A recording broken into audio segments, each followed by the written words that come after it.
Hello beautiful soul! Welcome back to my channel. This is my Ate from Japan, Kabayan Cancer. This reading is for you, second half ng May 2026. Maraming salamat muna sa mga subscriber, new subscriber, cross-watcher, at sa mga bagong pasok dyan. Welcome na welcome kayo sa bahay ni Ate Aimee. Salamat din sa nakataban po sa inyong mga comments. Sa mga nag-like, subscribe, new subscriber, yan. Sa mga nag-hypes ng aking video, maraming salamat po. God bless you. Sa mga nagpa-personal reading, kung gusto niyo na energy niyo lang talaga, gusto niyo makuha natin all the details para sa personal reading is in description below or paki-contact ako sa messenger. Same lang din naman ng aking account here. Let's begin. Cancer, sorrow over loss. Maraming klase ibig sabihin nito ha. Pwedeng personal sorrow, pwedeng sa relasyon, pwedeng pera, pwedeng may matatapos, may mag-end na sitwasyon into your life. Kung ano man yung mag-end, halimbawa, bayad ka na mag-uta, bayad ka na sa utang, bayad ka na, tapos ka na sa ganito, yung mga ganyan. Also, yan, basta may mga sorrow over loss situation. Pwede ko may mga alaga kang pet. Sana wag naman masyadong masakit, di ba? May mga sitwasyon na ikalulungkot mo sa iba sa inyo. And the journey either physical or mental. Nando yung point na marami kang iisipin, no? Na mga bagay-bagay. Maraming gugulo sa isipan mo, marami kang worrying sa iba burden, or parang kumataha ka sa isang sitwasyon na maraming bigat or maraming pag-iisip na wag naman sana negative, no, sa iba sa inyo. Siguro sa physical nyo, siguro na yung point of nai-imbalance kayo, di ba? Baka kailangan nyo na mag-workout, kailangan nyo ng kumilos, kailangan nyo nang gawin yung mga dapat gawin, mga ganun sitwasyon. And mag-ingat ka rin when it comes to your emotions, passion, and love or hate. When it comes a fire sign, when it comes a fire na mga sign, mag-ingat din kayo. Hindi naman sa zodiac sign na sinasabi ko. Ibig sabihin yung check nyo kung okay ba yung gas nyo, okay ba yung mga saksakan nyo, yung kalan nyo, ganyan. Ingat ka sa apoy, ha? And then also sa pagluluto din, syempre nandun na yung baka mamaya na mapasok ka naman, di ba? And ingat ka rin sa pakikipagkausap sa ibang tao, mga ganun situation, di ba? Baka mamaya magkaroon ng mga hindi pagkakaintindihan, conflict, or may tao na may galit sa iyo. Kasi this also the hate situation, and dito rin sa ret, no? Sa iba sa inyo. May mataong mataas ang pride. Sana hindi ko yun, but meron ako nakita na tao mataas ang pride. Basta tandaan nyo palagi, lagi ko sinasabi sa inyo, at alam nyo yun, if the emotions is high, intelligence is low. Okay? Nakakabobo. No? Kaya, try to make it balance any situation into your life. So, iba sa inyo, when it comes dito sa situation nyo, marami kayong iisipin na you want to start, o kaya maraming gugulo o maraming pag-iisip na mga sitwasyon na may mga bagay ka na hungry ka. Alam mo yon na gusto mong gawin to, gusto mong gawin yan, gusto mong gawin yun, mga ganun.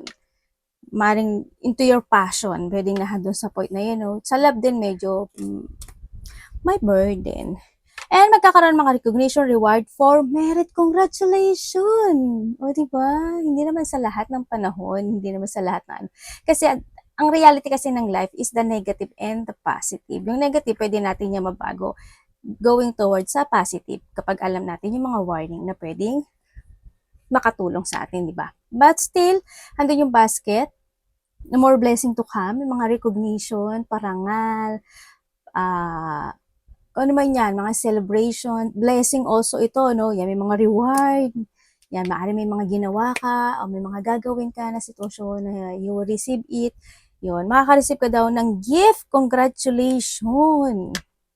Makaka-receive ka ng precious gift, or you will give, no? Vice versa tayo. O, di ba? So, dito lang ako worried. Ingat ka na lang, ha? Cancer. O, di ba? Hills. Obstacle to overcome. Congratulations. May mga obstacle or may mga hirap na pinagdaanan o pagdadaanan ka na matatapos na or magkakaroon na ng bunga. At last, di ba? Kasi naman, this is the sun. Ito, obstacle yan. Kasi ano yan mountain. Ano yung mountain? Bundok, yan. Tapos, di ba may mga dahon-dahon na. Ibig sabihin, there's a recovery situation, may mga obstacle na hardship obstacle o mga pinagdaanan na ito na ang muling simula ng iyong buhay, no? Nandun sa point na yun. Congrats kung saan aspeto ng buhay mo yan. Or you need, no? Kasi we have direct din kasi dito sa situation or kinakailangan mo. Para maano mo siya. Huwag ka mag-i-stay to a darkness or to a negative, ha?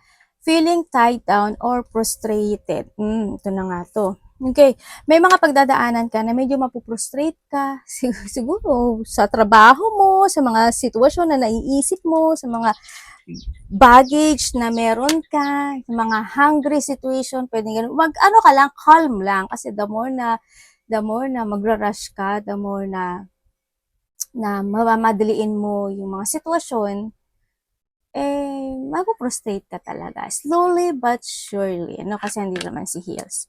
No? Mangyayari yon sa iba sa inyo. May, kung ano man yan, pwedeng may nakakausap ka na makapagbibigay sa ng frustration, feeling tied down ka, baka sa trabaho mo rin, di ba? Hindi magiging good, or pagod ka, pwedeng nandun sa point na yun.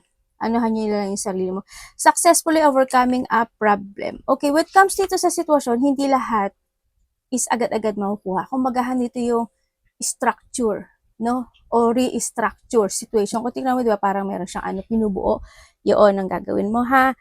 Yan, maaring nandun sa point na may mga gusto kang buuin o may mga aasikasuhin ka, mga tasks, mga multiple priority situation, pwedeng nandun sa point na makakapagbigay sa'yo ng frustration or makakapag-tie down sa'yo, di ba?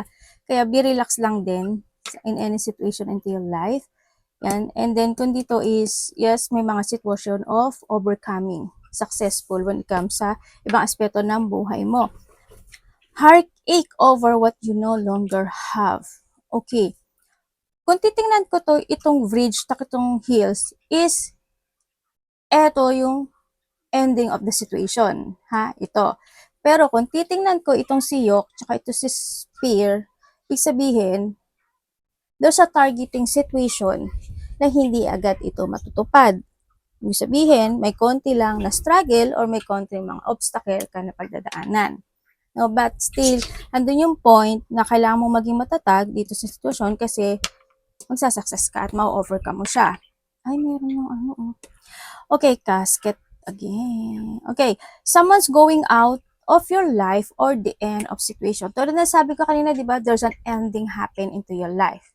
Na-explain ko na yung kanina, balikan nyo na lang kung hindi nyo na kuha. No, yan may magtatapos. Sa iba naman sa inyo is may aalis or may mawawala. Maraming klase ibig sabihin. Di ba kanina rin may sorrow over loss tayo, di ba? Yun na-explain ko na sa inyo rin yung kanina, nagbalik lang siya. I-adapt nyo na lang yung, kuhanin nyo na lang yung kaninang message na sinabi ko, ha? Yun. Or maybe ikaw, no? Halimbawa, aalis ka sa sitwasyon na tapos ka na doon, halimbawa. O kaya, is hindi ka na masaya doon, pwedeng nandun sa point. Or sa iba naman is, tatapusin mo isang bagay sa sitwasyon. Or someone's living your life talaga. Halimbawa, for a while, halimbawa, pwede kasi ito is for a while lang, diba? For a while, kanya-kanya muna tayo, for a while, magbabakasyon muna ako, for a while, ganito, ganyan, pwedeng nando sa point. Or separation situation, sa iba. Hindi kayo pwede pare-pareho kasi ng situation. And a distance friend is thinking of you. May tao na nag-iisip sa'yo. When it comes to friend, hindi lang friend yan, no? Ibig sabihin, pwede yung kapatid mo, pwedeng magulang mo yan, pwedeng karelasyon mo, or pwedeng yung mga connections mo. Ibig sabihin, may taong nag-iisip sa'yo in a distance. No, na pwedeng siya is may mga pinagdadaanan na frustration in life, na may mga bagay na kailangan i-resolve, ayusin, or aksyonan. Pwedeng nandun sa point na yun, or vice versa tayo. Okay? Yon. Ikaw ang nag-iisip sa kanya. Pwedeng nandun sa point na yun. Tingnan natin ang energy mo.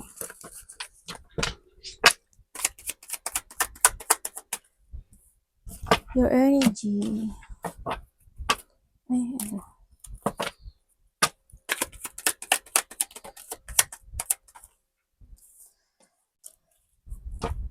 Okay, when it comes sa iyong energy, pagdating sa iyong energy, ang nakikita ko sa iyo dito, happy naman, no? Kasi handun yung completion, handun yung accomplishment in some aspect of your life, in some aspect of your life.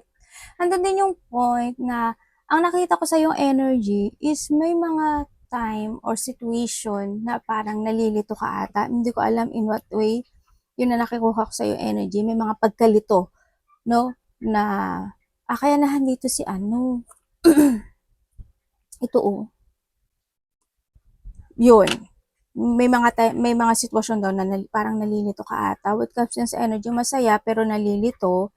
Tapos parang may hinihintay ka raw. Hindi ko alam in what way. Sa iba naman sa inyo, what comes to your energy is nandun ka na sa point na na nagkakaroon ka ng mga bagong plano, ganyan, na nandun yung tithinking ka na about your strategy in life, may mga bagong pananaw ka na sa kinabukasan, yun.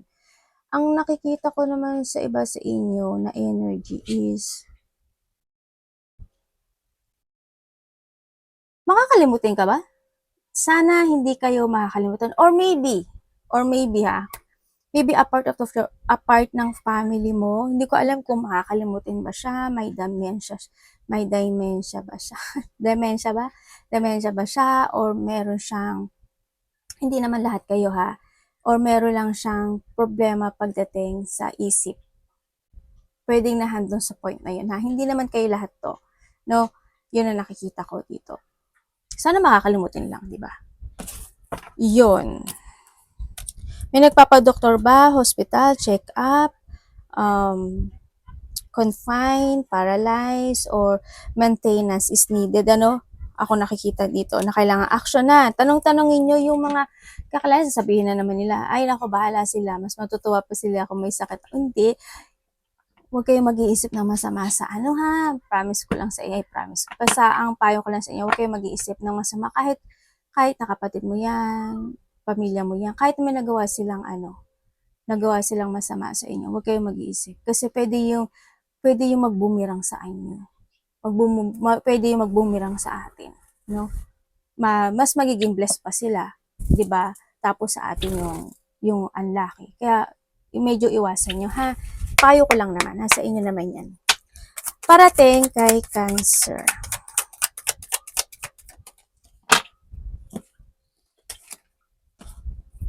May nagmamatsyag.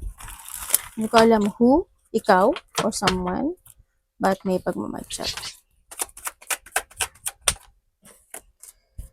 Uy, the Wheel of Fortune.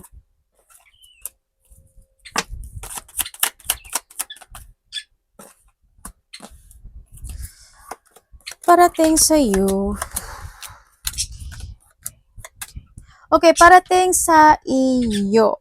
Ang nakikita ko sa iyo, no. Meron ka daw pinag-iisipan? Hindi ko alam kung may pinag-aaralan ka o may inaaral ka o may sinisiyasat ka.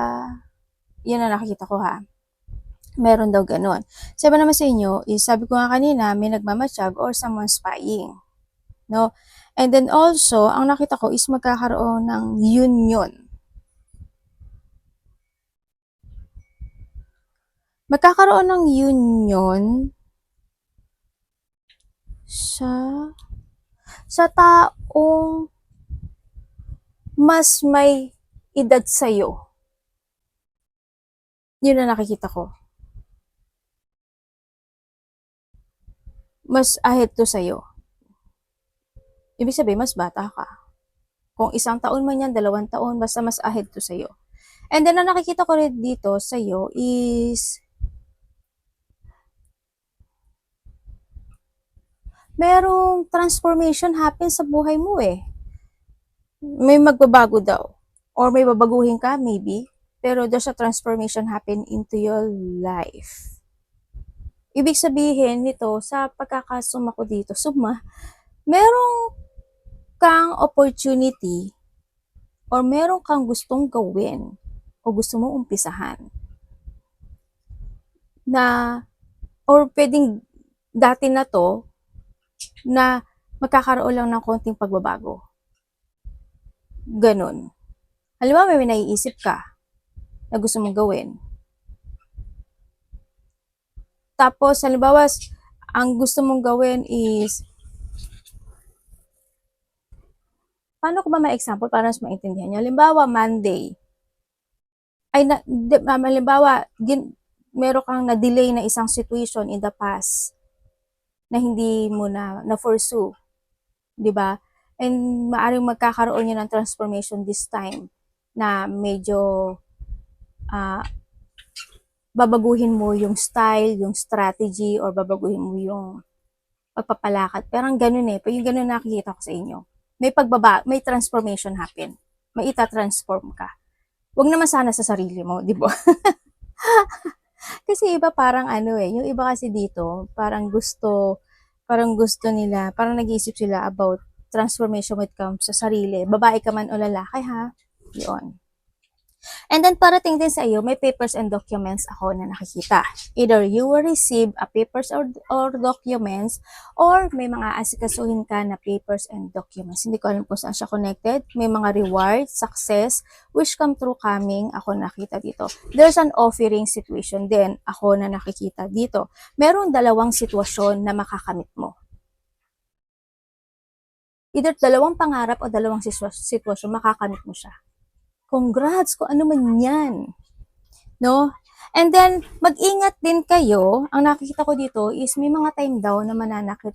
Hindi ko alam kung ikaw or someone, pero may pagsasakit ng bandang tiyan. Hindi ko alam kung sisikmurain ka ba, magkaka-LBM ka ba, nanervyosin ka ba. Kung babae ka, syempre menstruation yun, di ba? Basta medyo may pananakit sa bandang katawan, gitna, or tiyan, yung nakikita ko. Pero hindi ako doktor, hindi ako nurse. Pero kung ano man nyo, sana hindi malala, mag-ingat na lang din kayo sa mga iniinom nyo, no? Or mga kinakain nyo rin, no? Sa iba sa inyo. May tao doon na magbibigay ng payo sa'yo. Ang daming tao. Ba't ang daming tao? Magkakaroon ng pagkikita ng mga taong dati mo nang kakilala. Basta may taong dati mo nang kilala na makikita kayong muli.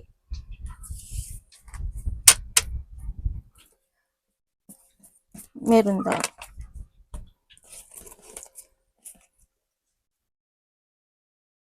Tingnan natin. Dapat iwasan ni Cancer.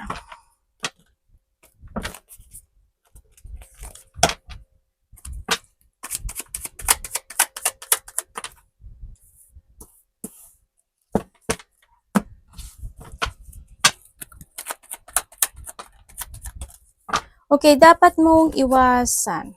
In your angels. Okay, dapat mong iwasan is yung mga bagay na pwedeng magkaroon ng chaos. Ganon. Ibig sabihin, bago pa mangyari yung chaos na yon, planuhin nyo ng maigi. Actionan nyo ng maigi. Pag-isipan nyo ng maigi. No?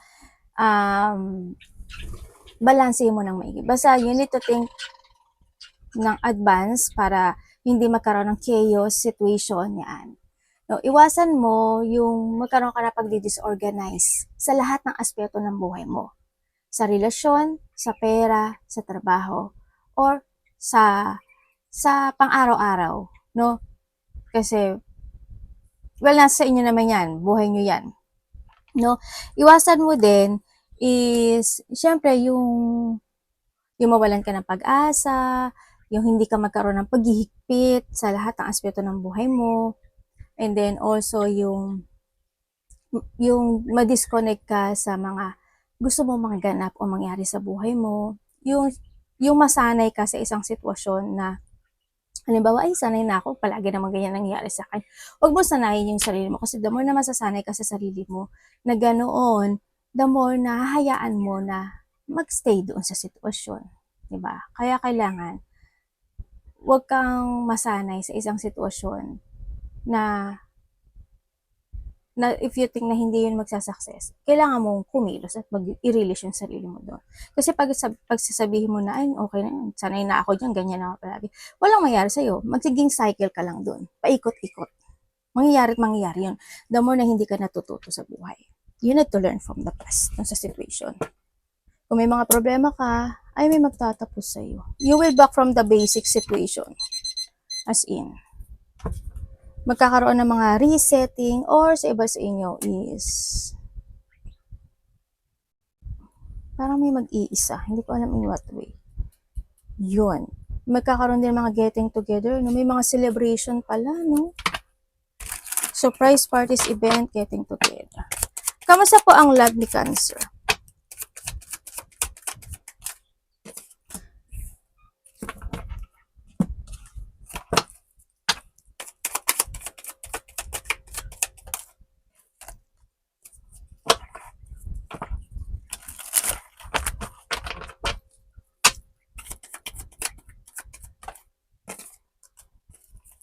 Okay, kung single ka naman, may tao naghihintay sa'yo, oh. Meron. May tao naghihintay sa iyo. Dito. Kung meron, yes, meron. Meron ako nakikita dito. Pero, oo nga, meron. Pero wala siyang kilos, eh. Itong tao na to, sa mga single, hindi ko nakikita yung pagkilos, pero nakakasama mo na to, eh. Maaring either nakakausap or nakakasama mo na siya. Kung nararamdaman niyo yung presensya niya, siya yun. Pero dito, hindi siya nagmo-move. Ano siya, mabagal. Parang they want to make sure. Or maybe this is yun, no? They want to make sure. Kasi nagiging slowly siya. Ganyan. Yun ang nakikita ko dito. Kung kayo naman is nagkahiwalay, oo, nagkahiwalay na. Handun na yung pagtalikod kasi nagkaroon ng interes sa ibang tao, no? Nagkaroon ng pagsisisi, nagregret, pinahalagahan, nagsinungaling. Mas, kung titingnan ko dito, mas nag-enjoy pa nga siya sa ibang tao kaysa sa iyo, eh. Pero kung titingnan ko tong card na to, nahandun sa point na maybe both of you naghihintayan, no? Or sa iba naman sa inyo is itong tao na to is nahahatak pa rin siya ng nakaraan na relationship. Yun nakita ko. Kung nagmo-move siya, hindi ko pa nakikita nagmo-move. Pero hando kasi yung paghihintay. Pero they want to recover this connection. Kung kayo naman is may third party relationship, yes, oo, kasi handun na rin yung ano eh, no? Alam mo naman na may doubt na eh. Nandun na yung doubt mo pagdating sa kanya, nagkakaroon na rin kayo ng trust issue, ganyan. Eh, handun na lang din yung pag-isolate mo sa sarili mo na bakit ganyan, pinahalagahan ko, bakit ganito, nagsinungaling siya, diba? Pero nasa sa'yo to, no? Kung magbabago ba ate? Kung maghihintay ka, well, nasa sa'yo yan. Matatagalan nga lang. Mag-waste. Pero hindi ko sinasabi na hiwalayan mo siya. Pero mag-focus ka na lang sa sarili. Kung hindi mo siya kaya hiwalayan, mag-focus ka sa sarili mo. Kasi kung sabi mo magbabago siya, pag sinabi ko pagka pumuti ng uwak, eh, may puting uwak na, diba? Hindi. Magulo pa rin isip nito. Pero nasa yan. Nasa inyo naman yun. Kung wala naman kayong third party relationship, ang nakikita ko dito is may mga outgoing situation. Or pwedeng sa iba dito is LDR kayo nitong taon na to, no? Pero, pwede rin na nagkakaroon ka ng doubt sa kanya. May mga pagsisinungaling or pwedeng may mga sitwasyon na na-hate mo siya or may-hate ka niya, vice versa. May mga pag-iisip na mga magaganap o mangyayari. Pero dito sa sitwasyon, may mga issue pa siguro na hindi pa totally resolved yung nakikita ko dito. Yun. Na maaring matagal na to pero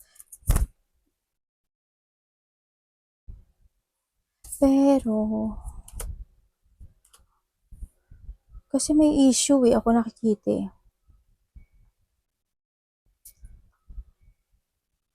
Kung LDR naman kayo, meron siyang nire-resolve na situation sa part niya or sa iyo ito, no? Sa iba sa inyo. Kung magkasama kayo, may pagsisinungaling kasi. Hindi ko alam po ikaw o siya yung magsisinungaling, pero may pagsisinungaling. May mga sitwasyon na pwedeng hindi siya makikinig or pwedeng nahado sa point na kunyari nakinig, hindi naman makikinig. May mga ganun lang. Baka ikaw to. Or siya, vice versa. Yun.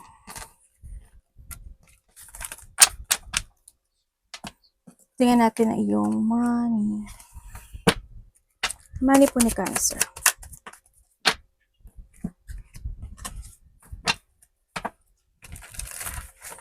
Ano po yun, universe?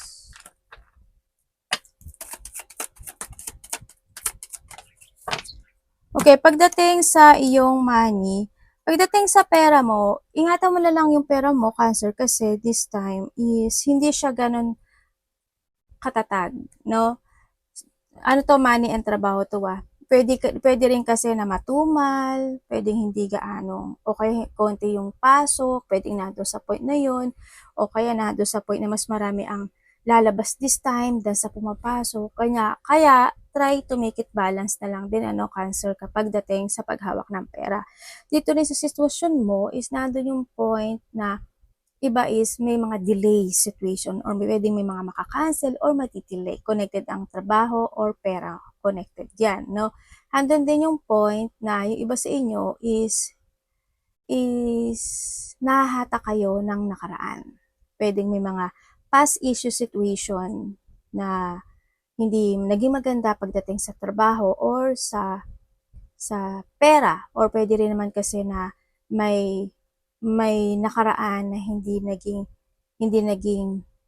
nag-settle down na situation, kaya magiging matumal yung pasok ng pera. Pwedeng nandun sa point na yun, ano?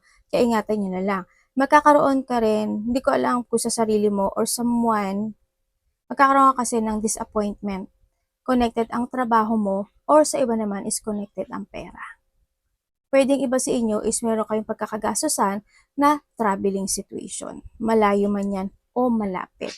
Kaya, andun nga yung pag-aaboy, di ba? Tapos, lalabas din bigla. Ay, may ganun eh, no? Yun. O baka naman meron